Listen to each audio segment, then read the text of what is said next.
नमस्ते। लल्लन टॉप की चुनावी टीम बिहार चुनाव यात्रा में कवरेज के लिए निकली हुई है और हम जिस गांव में हैं उसका नाम है माउर। ये बिहार के पहले मुख्यमंत्री श्री कृष्ण सिंह का गांव है। ये बरबीघा इलाके बरबीघा विधानसभा सीट में आता है और ज़िला शेखपुरा है। पहले कभी एक ज़माने में ये मुंगेर में आता था, फिर वो अलग अलग डिवीज़न्स बने तो ये शेखपुरा का गठन हुआ और ये शेखपुरा में आता है। अब यहाँ 2 सीटें हैं, एक शेखपुरा ख़ास और एक बरबीघा की सीट। 2015 में सुदर्शन जीते थे। सुदर्शन कुमार युवा नेता हैं। परिवार पहले कांग्रेस में रहा है काफ़ी लंबे समय तक, तो पिछले बार वो कांग्रेस से जीते थे। पहली बार चुनाव जीते विधानसभा का और पहली बार इलेक्शन में ही उन्हें जीत मिली और उनका मुकाबला है इस बार वो आ गए हैं जेडीयू में।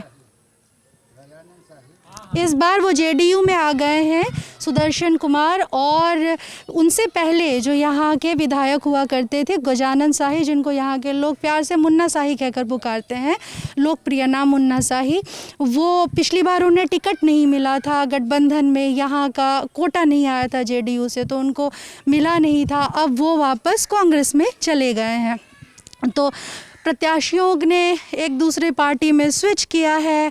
क्या होगा मुकाबला, क्या है इस जगह के मुद्दे, विधायक के साथ कैसा रिश्ता होता है गांव वालों का, इलाके के लोगों का, और क्या बातें हैं चुनाव से जुड़ी, वो ये जगह है। हमें बताया था लोगों ने यहाँ पर शाम को बुज़ुर्ग इकट्ठा होते हैं, उनकी बैठकी लगती है। तो ये गाँव के सबसे बुज़ुर्ग लोग हैं, इनसे बातचीत शुरू करते हैं। ये सबसे बुज़ुर्ग हैं ना। प्रणाम बाबा, आपका नाम क्या है? चंद्रिका जी। आप अब लोग बता, आप 85-90 के हैं? हाँ। किसान जी हाँ 88 बरस 88 बरस के। तो बताइए क्या माहौल लग रहा है इस बार? तो प्रचार तो हो नहीं रहा है ना इलेक्शन का, कोरोना के कारण प्रचार तो नहीं हो रहा है। तो क्या इस बार तो माहौल अलग ही है। हर बार जैसे डंका पीटता है, कुछ निकलता रहता है, इस बार वो सब नहीं है। वो तो होता है लेकिन अभी तो फर्स्ट फेज है जी जी। चुनाव का थी तो जब होगा जी। जब लास्ट फेज पहुंचेगा जी, अभी तो लोग अपना जिनको भी जो है अपना प्रचार कर रहे हैं, लेकिन अब अंतिम जाते जाते किसका माहौल बनेगा, किस अभी तो बिगड़ेगा, संभलेगा, हर तरह का बात में होगा। कैसा रहा था पिछले जब विधायक बने, उनका कामकाज बताइए थोड़ा। कामकाज अपने ढंग का ठीक ही रहा, अपने ढंग का। आजकल जो होता है थोड़ा बरबीघा से संपर्क उनका थोड़ा कम रहा। अच्छा, क्षेत्र की जनता से कम संपर्क रहा। बरबीघा के। अच्छा, बरबीघा। बाकी अपना क्षेत्र जो शेखपुरा का भी है जी, लेकिन उसके बाद में बरबीघा के जनता से भी संपर्क अपना बनाया है, वही ठीक ही है। अच्छा, जो दोनों मुख्य प्रत्याशी हैं उनके एक के बारे में आपने बताया जो पिछली बार विधायक बने, दूसरे मुन्ना शाही, गजानन शाही, उनके बारे में बताइए। देखिए मुन्ना शाही हैं सो उनके भी नाती हैं या हाँ से जी जी। तो पहले चीफ मिनिस्टर बिहार में रह चुके हैं। अच्छा जी। लोग कहते हैं कि उनके ही नाती है। अच्छा, तो इस समाज में उनका भी एक प्रतिष्ठा है। दोनों तरफ राजनीतिक परिवार है। हाँ, दोनों मुख्य प्रत्याशी। हाँ दोनों मुख्य प्रत्याशी हैं। ये थोड़ा शांत स्वभाव के हैं। गजानन शाही। हाँ, वो थोड़ा भी जुआ है, तो जुआ में तो थोड़ा होता ही है, लेकिन गजानन शाही शांत हैं और अपने ढंग का आदमी है। वो हार में भी टिकट मिला तब भी क्षेत्र से संपर्क वो बनाए रखे। अच्छा, जब पिछली बार टिकट नहीं मिला तब भी आना जाना था आप लोगों हाँ के हाँ यहाँ? हाँ, कोई मर गया, किसी के यहाँ शादी है, फलना है, चिन्ना है, उसमें वो आके अपना खड़ा हो जाते थे। इस वजह से उनका इमेज भी ठीक है, उनका इमेज भी ठीक है। अच्छा, जैसे मंत्री होते हैं, बड़े नेता होते हैं वो अक्सर मतलब उन तक जनता की पहुंच नहीं बन पाती है, वो ज़्यादा भेंट मुलाकात का सिस्टम नहीं रहता है, सिक्योरिटी रहती है, दूर रहते हैं। तो जो इलाके का नेता होता है विधायक, उसके बारे में बताइए कि उसका लोगों के साथ, क्षेत्र की जनता जैसे जीत गया, जीते हुए नेता का, विधायक का क्या रहता है संपर्क 5 साल में? फिलहाल जो जीता हुआ है इसका तो संपर्क नहीं रहा जनता के बीच में आना जाना, लेकिन इससे पहले जो थे उनका संपर्क गजानन शाही का है कि किन्हीं के पैरवी की ज़रूरत नहीं, कोई भी जाए मिल सकता है, दिन रात जो संभव है वो काम करते थे। अच्छा, इनसे तो भेंट मुलाकात बड़ा मुश्किल है। मुश्किल है। हाँ, तो ये भी एक मापदंड होता है क्या क्षेत्र की जनता का कि आप अपने प्रतिनिधि से कितना मिल पाते हैं? ये भी एक मापदंड होता है। इनको न किसी जात से मतलब है न किसी धर्म से मतलब अच्छा। है। गजानन शाही का इनको कोई वास्ता, जे गया जिस काम से गया भरसक प्रयास करते हैं कि हो जाए। अच्छा, जैसे नेता इतना बार पार्टी स्विच करते हैं, इतना बार पार्टी स्विच करते हैं, एक बार कोई एक कांग्रेस में थे, फिर जेडीयू में आ गए, वो जेडीयू में थे तो कांग्रेस में चले गए, तो कंफ्यूजन नहीं होता है आप लोगों को? कन्फ्यूजन तो होवे करता होता है, लेकिन पार्टी बिहार में तो रहा नहीं रहा, जात पात में लोग बांट दें, हर जात में नेता, यही सब होता है बिहार। तो अब इसी वजह से पार्टी का क्या कहा जाए। अब लोजपा है तो उसमें पासवान लोग भी हैं, भूमिहार लोग भी हैं, ये जदयू है तो इसमें महतो जी हैं और भी लोग जो हैं, और ये आपको कांग्रेस है तो इसमें यादव है, मुसलमान लोग है, मैंने मन बनाए हुए है। जीत जिसकी हो इसकी गारंटी तो हम लोग के पास नहीं है, जनता क्या करेगी, लेकिन चल रहा है यही बिहार में। अच्छा, ये एक बात बताइए, इस बार जैसे इलेक्शन होगा तो 15 साल का जो कामकाज है ना, उस हिसाब से नीतीश कुमार को कार्यकाल को देखेंगे, उस आधार पर उस 15 सम्मिलित रूप से देखकर वोट दिया जाएगा, या 5 साल का जो ये 2015 से 2020 का है ये वाला कार्यकाल देखकर वोट दिया जाएगा? देखिए, जब से आज़ादी मिला है उसके बाद डॉक्टर श्री कृष्ण सिंह के हाथ में जो सत्ता सौंपा गया, जितना दिन वो रहे चीफ मिनिस्टर, बस विकास यात्रा वहीं अंत हो गया। उसके बाद बिहार में किसी की सरकार बनी, एक सुई की फैक्ट्री आज तक नहीं लगा। रोड पहले भी था, थोड़ा चौड़ा हुआ है। सुशील कुमार मोदी एक इंटरव्यू में बोल रहे थे कि बिहार काफ़ी सघन आबादी वाला इलाका है, जनसंख्या का जो घनत्व है, केंद्रीकरण है, वो बहुत ज़्यादा है, तो ऐसे में ज़मीन जो है कारखानों के लिए वो अधिग्रहित करना, एक्वायर करना, एक बड़ा इलाका ज़मीन का कारोबारियों को देना किसी कल कारखाने के लिए मुश्किल है। तो ये वजह वो बता रहे थे, क्या लगता है आपको? नहीं, कोई मुश्किल नहीं है। था उसको तो बंद हो गया सरकार। चीनी मिल बहुत सा था बिहार में, सब बंद, कहीं चालू नहीं है। जब तक वो रहे चीफ मिनिस्टर तब तक चालू था, उसके बाद एक भी चालू नहीं है। बगल में वारसलीगंज बहुत बड़ा मिल था, मैंने इंडिया में सबसे टॉप चीनी इसका माना जाता था। वारसलीगंज हाँ, ख़त्म। उसमें जाइएगा तो बड़का बड़का अजगर होगा, उसमें कोई नहीं चालू। अब जो मंत्री आया कहा चालू कर देंगे। फर्टिलाइज़र बना हुआ है बहुत ज़माने से, जो आया उसमें 10-20 लाख दे दिया उस दिन प्रोग्राम में, उसके बाद जो गया फिर घूम के उसकी चर्चा ही नहीं है। यही तो चल रहा है बिहार में। जगह ज़मीन का यहाँ दिक्कत उक्कत नहीं है, देता है रुपया तो जब रोड बन गया, देखिए रोड में दिया पैसा, सरकार कुल ज़मीन दे दी, पैसा देगा ज़मीन दे देगा, बनाना नहीं है। क्यों? हाँ। क्या लगता है, क्या रीज़न है, क्या कारण है? कारण है कि जैसे फैक्ट्री बनेगा तो उसमें सरकार को तो बहुत रेवेन्यू आएगा, और ये सब करेंगे दूसरा काम तो उसमें कमीशन आवेगा। बात तो इतना ही। तो आपका कहना है कि जानबूझ के बिहार को विकास से वंचित रखा जा रहा है। बेरोजगारी दुनिया भर के, पहाड़ बंद है, बालू बंद है, मैंने साधारण लोग पहाड़ में नहीं जा सकते हैं। 1 एकड़ पहाड़ लेने में 15,000 लगता था। उसको अब 12 एकड़ करके 12 करोड़ से डाक शुरू किया। 12 करोड़ रुपया इस जिला में किसी को है ही नहीं। पहाड़ लेना मतलब समझे नहीं। पहाड़ का रोजगार यहाँ था, 50,000 लोग यहाँ काम कर रहे थे। अच्छा, उससे प्रभावित हो गए। पत्थर तोड़ना वगैरह। पत्थर तोड़ना, अच्छा। स्टोन, जी जी। जिससे रोड जी, बनना जी, है, जी, मकान जी, वकान बंद हो गया। बा- बड़ी बड़ी कंपनी आ गई बाहर का, वो लोग चला रहा है। छोटा लोग 200 क्रेशर था, ख़त्म हो गया। अच्छा, क्रशर्स जो हाँ, थे। जिसमें 200 में कम से कम 50,000 लोग इसमें लाभान्वित थे। 10,000 लेबर यहाँ रहता था। वो रोजगार खत्म हो ख़त्म गया। हो गया। सब चले गए दिल्ली, इधर उधर गुजरात कमाने के लिए। क्या करें, बालू है तो उसमें इतना न 1,000-2,000 ट्रक रोज बालू निकल रहा है। सरकार को रेवेन्यू नहीं जा रहा है, लेकिन उससे हो क्या रहा है कि कमीशन चल रहा है। रेत माफिया। हाँ, उसमें थाना नहीं पार कर सकता है कोई गाड़ी बिना कुछ दिए। हेलो, यही तो हालत है बिहार। जैसे नीतीश कुमार का कार्यकाल था 2000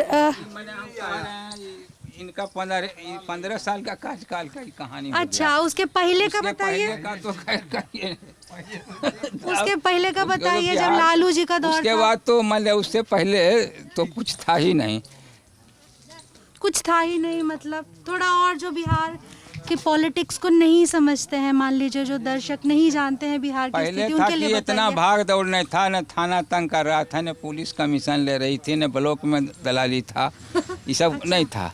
लेकिन अभी आप एगो ट्रैक्टर, यही गाड़ी पर आप चढ़ के जाइए, इसमें कहिए कुछ मैंने लोड कर लीजिए, परीक्षा लेना है तो थाना के आगे से ही पार नहीं कर सकता बिना 100 रुपये दिए। अच्छा, थाने वालों को 100 रुपये को पहले ये नहीं देना। था, मतलब आपको कहना है लालू यादव के राज में ये नहीं नहीं, था। यह नहीं था। अच्छा, किसी की हिम्मत नहीं थी अफसर का कि जो घूस ले ले, डायरेक्ट थाना वाला गाड़ी रोक दे। मुख्य रोजगार तो मैंने लोग को पहाड़ है, बालू बिहार में तो कुछ था नहीं। जैसे थोड़ा बहुत पहाड़ है, बालू है, ट्रैक्टर है, ट्रक है, यही सब तो रोजगार था। तो लोग ज़्यादा शिक्षक का बहाली किया। हाँ, तो परमानेंट किया। शिक्षक का बहाली परमानेंट किया, और अभी जो शिक्षक का बहाली है कुल है अथी पर में। तो लोग कहते हैं कि जब लालू यादव थे मुख्यमंत्री तब बिहार में विकास नहीं था, सिर्फ अपहरण था, जंगल राज था, बोलते हैं। यह सब तो अब जो नेता लोग हैं वो अपना रोटी सेकने के लिए ऐसा कहते हैं। कुछ कमी नहीं था, ऐसा बात तो नहीं है, कमी था, लेकिन तब भी इन लोगों से बहुत बेहतर था। अच्छा, आपका कहना है कि लालू यादव का राज नीतीश कुमार के राज से बेहतर था। बेहतर था। अच्छा, इनके राज में तो कोई व्यवस्था रहा ही नहीं। सारे व्यवस्था, शराबबंदी, शराब दुकान रहता, सरकार को रेवेन्यू मिलता।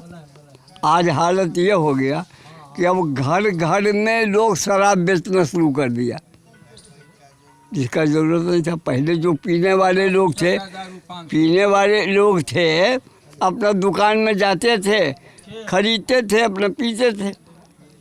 कोई रिक्शा से अगर गलत करेगा तो उसको तो पकड़ने के लिए लोग रहते ही थे। आज जो फ्री कर दिया उसका नतीजा ये हो गया कि आप बंद नहीं हुआ, जहाँ भी खोजिएगा आपको बहुत आसानी से।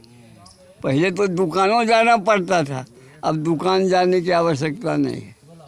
हर जगह शराब मय हो गया, ये बुझ लीजिए। इसलिए लालू का शासन कुछ इनसे ज़रूर बेहतर था, जिस माने में उसको समझिए। बाहरी शिक्षा किया, परमानेंट कर दिया। अभी शिक्षा का बहाली किया तो पैसा तो जैसे है, एक्साइज को आप ख़त्म कर दिया। एक्साइज से शिक्षा चलता था, आप एक्साइज को ख़त्म कर दिया, पैसा कहाँ से आएगा। आप नहीं, कुछ तटस्थ है। नहीं तटस्थ ही रहिए, बात ही नहीं करेंगे। हमारे हमसे बड़े जो कुछ नहीं कर रहे। कोई बात नहीं। हमने सुना जाए, हाँ आप तो आए हैं, हाँ, सब ठीक है, आप करके चले जाइएगा, लेकिन रहना हमको है ना। तो कैंडिडेट जितने खड़े हैं हम किनको अच्छा ना कहें? ना ना, कैंडिडेट के बारे में बात मत कीजिए। अगर आप चाहते हैं तो बात मत कीजिए कैंडिडेट। हमको दिक्कत परेशानी बताइए अपने इलाके की। क्या क्या है आपके इलाके के मुद्दे क्या है? हम पढ़े लिखे सब लोग को उतारेंगे। आप तो कह रहे थे।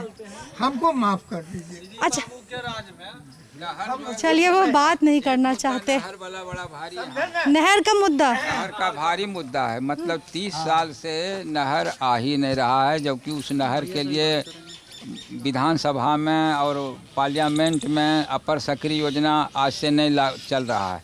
इस पर कोई विचार नहीं हुआ। नहर 30 साल से यहाँ नहीं आ रहा है। धान की खेती बहुत कमज़ोर है। संजोग है इस साल बारिश हुई है, लेयर नीचे नहीं है, बहुत डीप में चला गया लेयर। इस बार लेयर आया, भूजल बहुत नीचे चला। हाँ बहुत नीचे। चापाकल नहीं चल रहा था। 160 फुट पे।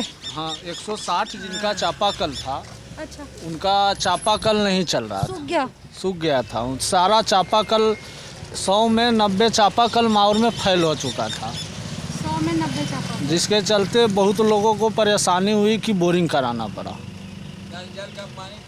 नल जल हमारे गांव में हुआ है। हमारा घर है, हर एक जगह पानी नहीं चल रहा है। मेरा घर हुआ नहीं चढ़ता है पानी। सात निश्चय योजना जो थी नीतीश जी की, वो सारे की सारे फेल। और ये हमारे नहर श्री बाबू का बनाया हुआ था, उसमें कहावत है, पौरा से आया नहरवा माउर में भुतला गया। क्या दोबारा बोलिए?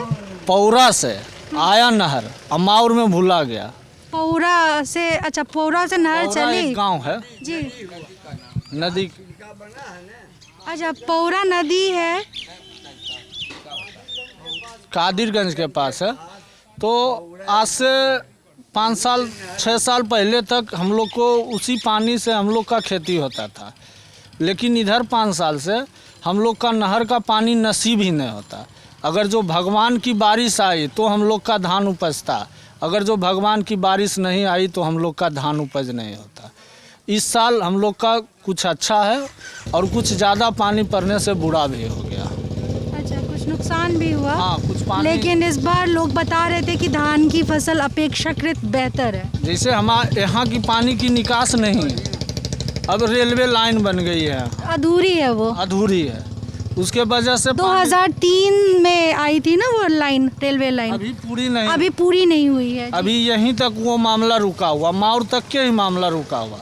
उसके बाद माउर के बाद उसमें एक मुट्ठी मिट्टी भी नहीं पड़ा, जिसके वजह से हमारे गांव का जो पानी एक्स्ट्रा है वो निकल नहीं पा रहा। अच्छा, उसके वजह से हम लोग का, अच्छा वो इलाका ऊंचा हो गया। हाँ, रेलवे लाइन की वजह बनाने के लिए जो अधूरा है, छूटा हुआ है, और जो बगल के इलाके हैं उसके अगल बगल के वो नीचे रह गए, पानी फंसता है और पानी निकल नहीं पा रहा है। आपका ये कहना है? जी मेरा यही कहना।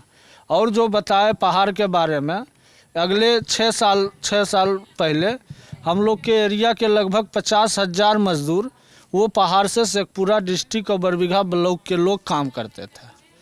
वो पहाड़ को नीतीश जी ने बंद कर दिया। और ये हमारे चाचा जी बुजुर्ग बताए कि वो पहले 1500 स्क्वायर फीट भी बिक जाता था, कुछ कम में तो 10 लोग 5 लोग उसमें लेके आदमी अपना रोजगार चलाते थे। लेकिन जब से पहाड़ बंद हुआ है, शेखपुरा जिला और बरबीघा ब्लॉक दोनों की स्थिति लोगों की खराब हो गई और वो लोग बाहर जाने के लिए मजबूर हो गए। लेकिन ये कोरोना काल उनको ना बाहर में रहने दिया ना घर का रहने दिया। लौट के आए हैं क्या बाहर के बड़े शहरों से? जैसे हमने देखा न्यूज़ में खबरें आई कि जो वो हैं मज़दूर हैं, श्रमिक हैं, दूसरे राज्यों में रहकर मजदूरी कर रहे थे, काम कर रहे थे, वो लोग लौटे कोरोना के समय अपने अपने गांव को। तो इधर भी मज़दूरों का जत्था आया क्या कोई? जी आया था। मेरे गांव में भी लगभग 200 मजदूर आए थे।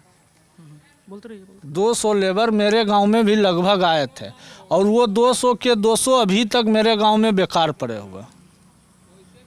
कुछ इधर मजदूरी करते हैं, इधर लॉकडाउन के वजह से आम लोगों का भी जैसे घर बनना हो गया या और खेती बाड़ी में भी जो काम होता था, तो इसके वजह से लोग जो अपने बपूतगर हैं 4 गो 5 गो, वो खुद खेत में काम कर रहे हैं, तो मजदूर को तो बैठा दिया गया।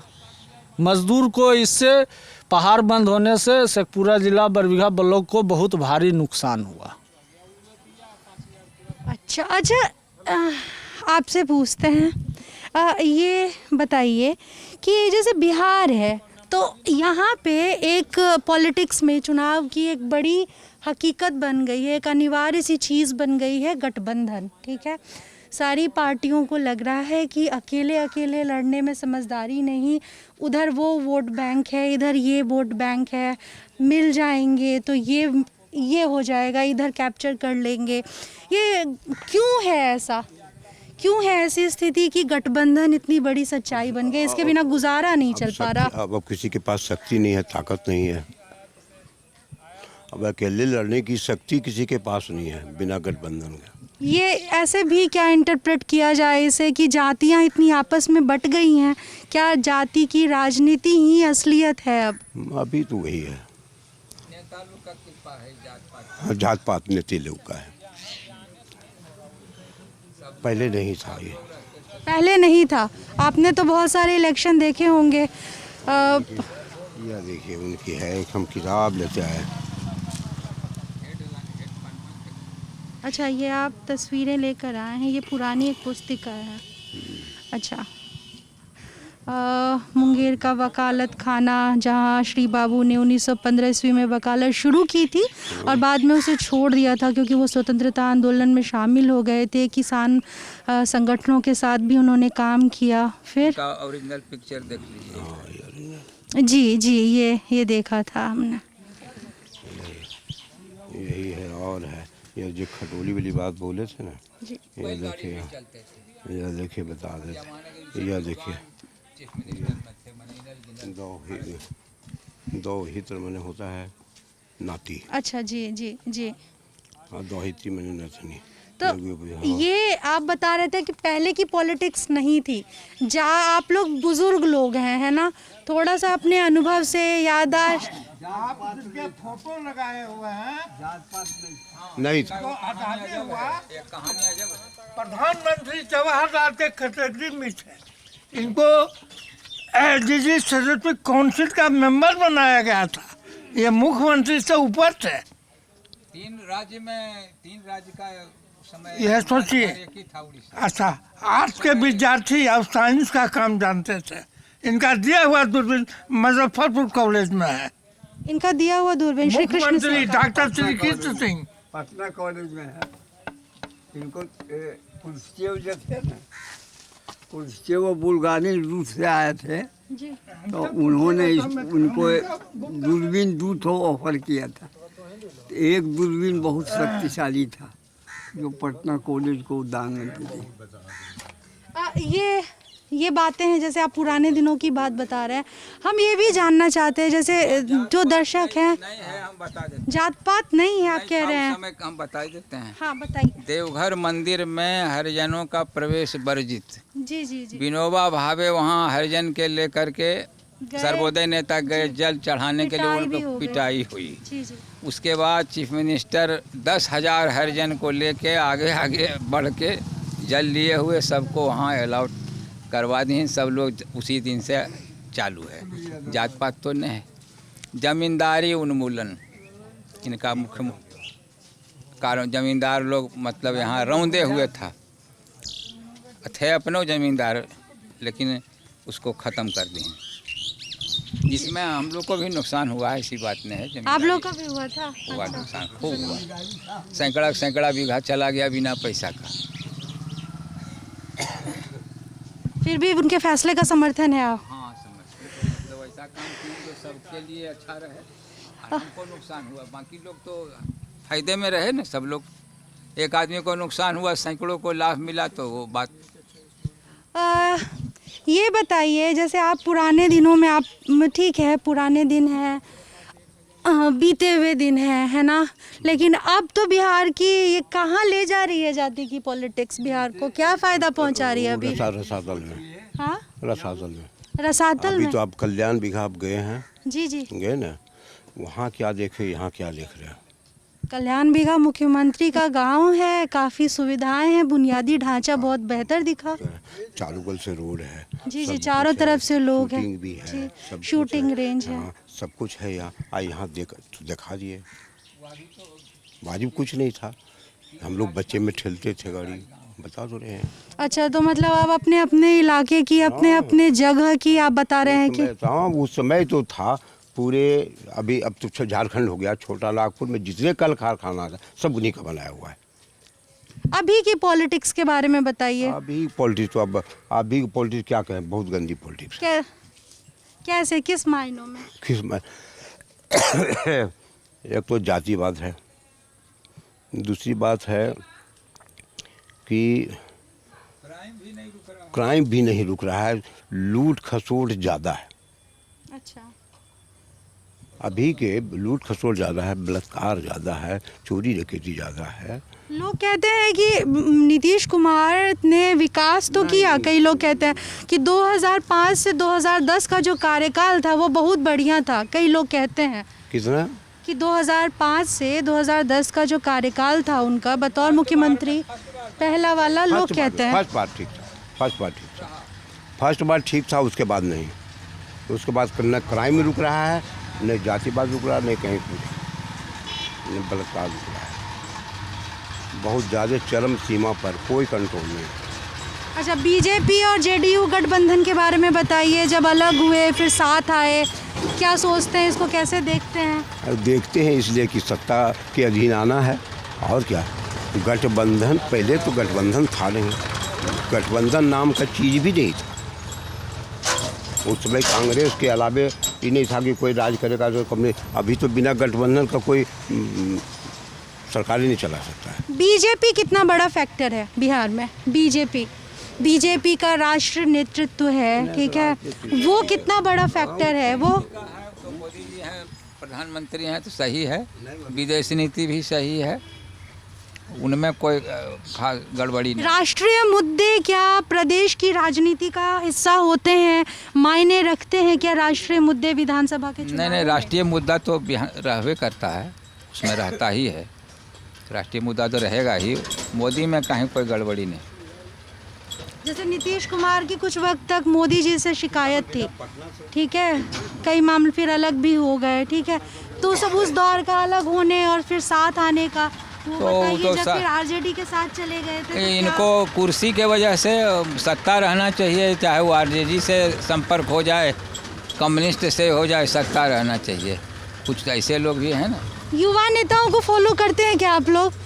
बताइए, कोई किसी में आपको लगता हो कि कौन है, कैसा है युवा नेता? जैसे एक एक करके पूछते हैं। तेजस्वी यादव के बारे में क्या सोचते हैं? अभी तो उनका उम्र नहीं है सरकार चलाने का। उम्र नहीं है? उम्र नहीं है। अच्छा। और बिहार को चलाने के लिए बहुत ही माइंड तेज रहना चाहिए। अच्छा। क्योंकि हमारा बिहार जो है सो बहुत ही धरातल के नीचे चला गया ये 10 साल के दरमियान में।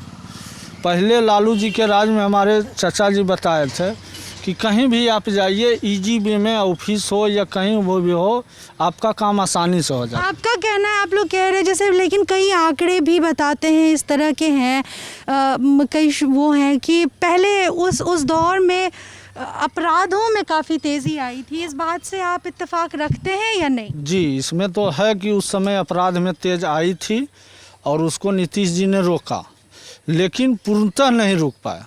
25 से 30% ही रुका। आज भी क्राइम हो रहा है। आप पर डे अखबार पढ़िए तो ये कोरोना काल छोड़ के प्रत्येक दिन पेपर में आपको रेप केस मिलेगा ही मिलेगा, लूट मिलेगा ही मिलेगा। नालंदा जिला में होता है। पूरे बिहार में जितनी क्राइम होती है उतना एक वो नालंदा जिला में रोज हो रहा है। नालंदा जिला तो आपका पड़ोसी भी है और मुख्यमंत्री का गृह जिला भी है। हाँ, तो उसमें एक के जिला में उतना होता है जितना पूरे बिहार में होता है रोज। अच्छा। हाँ, चोरी 5 घर में होना है, पेपर में है, हम अपना मन से नहीं कह रहे हैं, आप पेपर की बात बोलते हैं। तो हम युवा नेताओं के बारे में आप लोगों की राय पूछ रहे थे, ठीक है। अब बताइए, तेज प्रताप यादव। तेज प्रताप यादव, देखिए इस बार भी है, ये बिहार में नया समीकरण बन रहा है। बीजेपी पर्दे के पीछे से चिराग पासवान को सपोर्ट कर रही है। अच्छा। कल भी अमित शाह का जो बयान आया था, अमित शाह ने श्रद्धांजलि दी और श्रद्धांजलि की बोला कि रामविलास पासवान के सपनों को पूरा किया। बिहार के लिए जो मोदी सरकार है, रामविलास पासवान के सपनों को पूरा करेगी मोदी सरकार। और देखिए इसमें जदयू के क्या था रामविलास पासवान का सपना? रामविलास पासवान का सपना यही था, वो लालू जी से अलग हो गए थे, एक बार टूटा था, उस समय वो दलित मुख्यमंत्री के लिए चाहते थे कि बिहार में एक दलित मुख्यमंत्री हो। एक बार मुस्लिम मुख्यमंत्री भी बोले थे। एक बार मुस्लिम के लिए लड़े थे, एक बार दलित के लिए लड़े। तो इस बार मुख्यमंत्री दलित ही हो, बल्कि बीजेपी से हो या एलजेपी से हो। ये कैसे होगा? बीजेपी तो कह रही है कि वो नीतीश के नेतृत्व में उसकी आस्था है, वो तो ये बयान दे रहे हैं कि वो नीतीश को अपना चेहरा मानते हैं, उसी के उन्हीं के नेतृत्व के अगेंस्ट में वोटिंग होगा इस बार। अगेंस्ट में? हाँ, क्यों? इसलिए जिस तरह 14 में कांग्रेस के अगेंस्ट में वोटिंग हुआ पूरा देश में, उसी तरह नीतीश के अगेंस्ट में बिहार में वोटिंग इस बार। आप कह रहे हैं एंटी इनकम्बेंसी, हाँ, सत्ता के खिलाफ वोटिंग कह रहे हैं। हाँ। क्योंकि 15 साल का दौर है, इस वजह से बहुत दिन हो गया है। हाँ, इसके खिलाफ वोटिंग होगा और नया समीकरण जो बना है उसी पर काम होगा।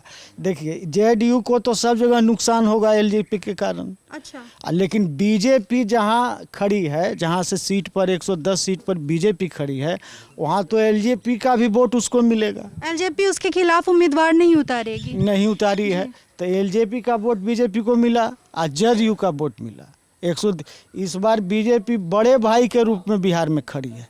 अच्छा, ना कि छोटे भाई के रूप। तो आपका कहना है कि ये जो पहले चुनाव के पहले का अलायंस है, हाँ। वो पोस्ट पोल अलायंस अलग हो जाएगा? वो अलग हो जाएगा उससे। अच्छा। हाँ, नीतीश को नुकसान होगा? आप कह रहे हैं। नीतीश कुमार को बहुत नुकसान इसमें होगा, बहुत अगेंस्ट वोटिंग होगा उसका इस बार। और महागठबंधन के परफॉर्मेंस के बारे में क्या सोचना है? महागठबंधन का भी बढ़िया परफॉर्मेंस रहेगा, बीजेपी के बाद वही रहेगी महागठबंधन ये आप हाँ। कह रहे हैं? अभी नीतीश कुमार अगर जो हटेंगे तो तेजस्वी यादव बढ़िया से राजपाट चलाएंगे कांग्रेस के साथ मिलकर। इसलिए कि देख लिया कि भाई कुछ काम नहीं करेंगे तो ऐसे तो काम चलेगा नहीं, इसलिए बढ़िया वो भी काम करेंगे। लेकिन मुख्यमंत्री इस बार बीजेपी से हो या लोजपा से हो। तो ये कह रहे हैं कि जो पहले कह रहे हैं नीतीश कुमार के नेतृत्व में हम लड़ रहे हैं, ये चुनाव के बाद जब सीटों का वो होगा कमी बेसी, तो नीतीश कुमार साइडलाइन कर दिए जाएंगे, ये कह रहे हैं? नीतीश कुमार एकदम साइड उनको कर दिया जाएगा। अच्छा। एक बार 2010 में जब चुनाव यहाँ हो रहा था, नीतीश कुमार ने ही मोदी को यहाँ प्रचार करने से रोक दिया था, और 13 में नीतीश कुमार अलग होकर आरजेडी के साथ चले गए। नीतीश कुमार भी चाहते थे कि हम पीएम मटेरियल रहें, महत्वाकांक्षी आदमी हैं नीतीश कुमार, तो चाहते थे कि हम भी पीएम बने। लेकिन जब यहाँ सृजन घोटाला, ये बालिका गृह कांड ये सब हुआ तो इनको उनके सामने झुकना पड़ा। अच्छा, आपका कहना है कि वापस बीजेपी के साथ आने का ये कारण था? यही सृजन घोटाला और बालिका? क्यों? हाँ, यही सब मतलब कैसे? बहुत सा घोटाला, बहुत सा अथी के कारण ये अपना उधर से छोड़ के इधर आ गए। घोटाले के कारण क्या, कैसे? मतलब थोड़ा और घोटाला स्पष्ट में कीजिए। इनका हाथ रहा होगा, वो तो जांच होगा तब पता रहेगा। अच्छा, ये आपका मानना है। अच्छा, और भी जैसे नेता हैं, कुछ और युवा नेता हैं, उनके बारे में बताइए। जैसे आपने बताया तेजस्वी यादव के बारे में बताया, तेज प्रताप यादव के बारे में बताया, अब चिराग पासवान के बारे में चिराग बताइए। पासवान इन दोनों से भी ठीक है, अच्छा। पढ़ा लिखा भी है। और चिराग पासवान का कोई भी बयान आता है तो उसमें बहुत हिंदी जो होता है उनका या इंग्लिश बहुत ही बढ़िया, पढ़ने लायक, सुनने लायक, देखने लायक। अच्छा, मतलब अगर भाषा अच्छी इस्तेमाल करते भाषा भी अच्छी इस्तेमाल करते हैं किसी के प्रति। और क्या बोले हैं कि प्रधानमंत्री के चेहरा पर भी वो चुनाव लड़ेंगे। चिराग पासवान? चिराग पासवान प्रधानमंत्री के चेहरा पर मतलब कि जैसे देखिए जहाँ एनडीए बीजेपी दी है सीट अपना दी है, जी, वो अच्छा, तो वहाँ अच्छा, एलजेपी अच्छा। भी साथ है तो ना, वहाँ तो अलग नहीं है। तो उनको बीजेपी के राष्ट्रीय नेतृत्व के चेहरे का फायदा होगा। अच्छा। अच्छा। और एक और है, प्लूरल पार्टी बनाई है पुष्पम प्रिया, उनके बारे में कुछ पढ़ा सुना है आपने? हाँ, पुष्पम प्रिया चौधरी जो वो पहले जदयू एक कोई नेता थे, उन्हीं की लड़की है ये। अच्छा। तो अभी नया प्रपोज हुआ है, अभी तो उतना ही चलेगा। कुछ सुने हैं, पढ़े हैं उनके बारे में? हाँ, पढ़े हैं, बाहर में पढ़ी थी, लंदन में ये सब पढ़े थे प्लूरल पार्टी के बारे में। तो अभी नया है, तब नया तो अभी कुछ दिन टाइम लगेगा उसमें। क्या लग रहा है इधर इस इलाके का, बरबीघा का क्या लग रहा है माहौल? बरबीघा में तीनों में टक्कर होगा। तीनों में हम तो 2 का नाम सुने हैं मुख्य। नहीं, गजानंद शाही यहाँ है, उसके बाद सुदर्शन कुमार। गजानन शाही कांग्रेस के साथ सीट बदल ली, पिछली बार 2010 में जेडीयू के साथ थे, 2015 में यहाँ पे नहीं मिल पाया क्योंकि वो आ नहीं पाया गठबंधन में, कांग्रेस को मिला तो उनको सीट नहीं मिली। अब वो फिर से कांग्रेस के साथ हैं। कांग्रेस के उम्मीदवार जो जीते थे वो अब आ गए हैं जेडीयू में। और तीसरा है मधुकर कुमार, यहीं से गांव के हैं। अच्छा। लोजप्पा से जो हैं। लोजपा से हैं। अच्छा। हाँ। मधुकर कुमार आप ही के गांव के हैं, माउर के। हाँ, माउर के। अच्छा, उनका क्या है, वो क्या कह रहे हैं प्रचार में, बातचीत में, उठते बैठते क्या बता रहे हैं, क्या नीतियां हैं? यही कह रहे हैं जो विकास करेंगे, काम करेंगे। इनको अभी बोल रहे हैं कि पहला मौका हमको दिया जाए। कभी तो ये राजनीति में थे नहीं, बिजनेस में थे, बढ़िया बिजनेसमैन। बीजेपी में जिला अध्यक्ष हो रहे। बीजेपी से लोजपा में आए हैं। हाँ, अब देखिए बीजेपी जितना को टिकट दे रही है लोजप्पा, वो सब बीजेपी या आरएसएस का आदमी इसमें लोजप्पा में आया है। रामेश्वर चौरसिया है, तो और कौन कौन है, बहुत सा आदमी 10-15 को आया है, जिसमें आरएसएस का आदमी कुल को टिकट लोजप्पा दी है। अच्छा, ये तो अच्छा सब, मतलब ये ऐसा नया समीकरण आप बता रहे हैं। हाँ, नया कितना बीजेपी का 15-16 कैंडिडेट को जो आरएसएस में है उसको टिकट दिया है लोजप्पा। तो क्या लग रहा है इस बार बिहार में किसकी सरकार बनेगी? नवादा में गाड़ी का काम करते हैं, बबलू सिंह नाम है, ऐसे नाम दूसरा है उनका, तो उनको टिकट दिया। वो पहले बीजेपी के जिला अध्यक्ष वहाँ थे। और ये भी बीजेपी के जिला अध्यक्ष थे जो आपके तो गांव वहीं के टिकट उन्हीं को दी है, आरएसएस के खास आदमी को। रामेश्वर चौरसिया के बारे में जानते हैं ना, बीजेपी के नेता, तो 15 में उनको टिकट नहीं मिला था। अच्छा। इस बार भी नीतीश कुमार टिकट नहीं दिए, तो उससे हट के एलजेपी में आ गए। बहुत पुराने नेता हैं वो, आरएसएस के वो सब हैं। मधुकर जी डॉक्टर साहब जो हैं, जो आपके गांव के हैं, मधुकर जी गाँव के हैं, वो बरबीघा और शेखपुरा लोगों के लिए, मजदूर लोगों के लिए बहुत ही अच्छा काम किए हैं। उनका पहले पहाड़ में क्रेशर चलता था, जिसमें लगभग वो 500 लोगों को रोजी रोटी चलाते थे, और आज भी उनका स्वभाव अच्छा है और वो जनता के बीच में रहे हैं। और लोजप्पा का सेवा वो लगभग 15 साल से कर रहे हैं। अच्छा, ये बताइए क्या लग रहा है, एक बार सम्मिलित स्वर में बता दीजिए, किसकी सरकार बनेगी, क्या लगता है बिहार में? बीजेपी से कोई दलित मुख्यमंत्री होगा, सरकार तो बीजेपी का बनेगा। अच्छा, बीजेपी का मुख्यमंत्री बनेगा। नीतीश कुमार तो कोई प्रश्न नहीं है मुख्यमंत्री बने। नीतीश का प्रश्न ही नहीं आपको लगता है? नहीं, एकदम अगेंस्ट वोटिंग होगा इस बार। जैसे 14 में कांग्रेस के खिलाफ पूरा देश में हुआ था, उसी तरह नीतीश कुमार के खिलाफ वोटिंग होगा। क्यों, इसकी क्या वजह है? बहुत दिन हो गया है, बहुत दिन हो गया है। बहुत दिन हो गया है। अच्छा, 15 साल। ये थी बातचीत माउर गांव, विधानसभा क्षेत्र बरबीघा, ज़िला शेखपुरा। और भी इलाकों में जाएंगे, चुनावी यात्रा चलती रहेगी तीसरे चरण तक, तो और भी दिलचस्प बातचीत, कहीं कुछ नए समीकरण लोग जो बताएंगे आप तक पहुंचाते रहेंगे कि लोग कैसे देखते हैं चुनाव को, क्या सोचते हैं मुख्यमंत्री के बारे में, महागठबंधन के बारे में, पॉलिटिक्स, जात पात की राजनीति, बिहार का भविष्य, अर्थव्यवस्था, तमाम चीज़ों पर बात करेंगे। शुक्रिया देखने के लिए।